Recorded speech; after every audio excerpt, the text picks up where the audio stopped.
Okay, so another thing I do is these are tapered, so they have no knot. Okay, they're knotless. But when they stretch them, I think down here it gets weaker. Okay, so what I do is I take off the first 6 inches. I don't believe in it. I think it's weak down there, and I don't think it holds good knots. Not slip down there. I just don't like it. So that's why I get rid of that. Okay? Tippet sizes is because, like, if I throw a big dry fly and it's this big and I'm throwing it on 5X tippet, it's going to swing this line, and when you get it back, it's just going to be spinning. Because that fly is so heavy, it can't support that line. So that line just gets weak and starts to wrap. So really, in order to fish the right size fly, you got to learn tippet size too. And that's just trial and error. Okay. Now that we're throwing this dry, you know how to do a surgeon knot? I don't. Okay, so I've seen people do it. So just take the two and cross them, okay? And then just run your fingers up and get as much of that loop as you can get in there, okay? Take the tag and the tippet side tag and go through that 3 or 4 times. I usually go 3 when I'm in about this size tippet. 3 or 4 is fine. Always wet the knot. And what I do is,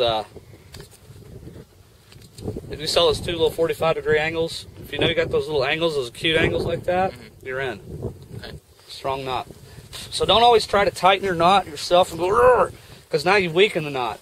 Just trust the 2 tags going at that 45, and then let the fish tighten the knot on your first hit, right? Because after 5 or 6 fish, your knots get weaker. And a lot of people, if you're just banging fish, you don't ever want to retie your knot. What happens is you bang 5 good, small ones, and then that 6th one's a bigger one, and you bust your knot. Because now you had 5 other dinks weaken it. Sometimes remember I was talking about patience? Don't get in a hurry. Right. Ever. I mean, that's the worst thing you can do. And I just so happen to tie up some of these flies. Now these are called big uglies, and I'll tell you what, in this wind like this, in Taney, even in the winter, you destroy these fish. Okay. People are like, you can't fish dries in the winter. You can fish dries all year. Remember that whole reading water I told you? You got to learn how to read water. Right. See, I just know that it's going to work. Okay.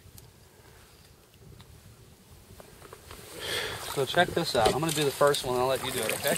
See, and I won't pick that up. See, now here's the deal. I'm a little on the edge of the chop, which I don't like. I want to be more in the chop because I think, see all those fish out there rising? Right. They're going nuts. See, fish will tell you what they want you to do. Really, fish will tell you. So now I'm going to just leave that out there. Looks like a white feather, man, like a duck feather. Right. And that's exactly what they think it is. But you can program fish to eat anything. If fish see something long enough, they will eat it. And they will think it's part of the ecosystem, and they'll think it's part of the food chain. And a lot of people just, think you got to fish scuds and what people say. You don't necessarily have to. Okay. See, because I have that angle, right, I can just let that go for days. You see them going up and hitting the surface? Yeah.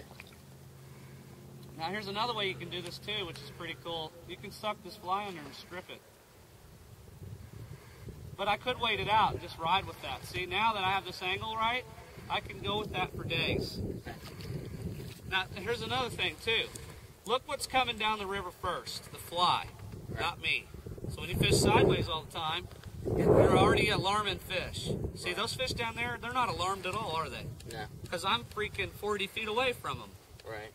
So feed drift. See that fish right there? See, that fish is sucking something.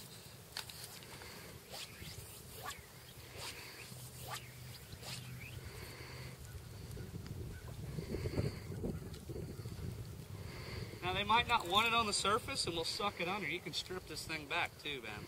Okay. But I like to get them on the top. It's more of a patient bite, so you got to wait it out. You can't. That's the thing with dries. You see that fish just go under it? He nosed it. So he looked up at it. But see, I do this all the time. Right. Especially in the summer. And I don't think just because it's winter, it's a sunny day, right? Right. So I think that they'll look up at it. The conditions are the same as in the summer. Now, see how I sucked it under? Now you do these little short twitches like this. And they'll jump it too like this.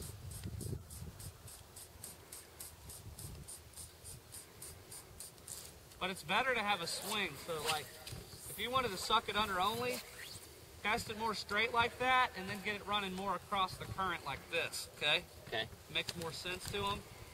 Kind of like swinging a woolly.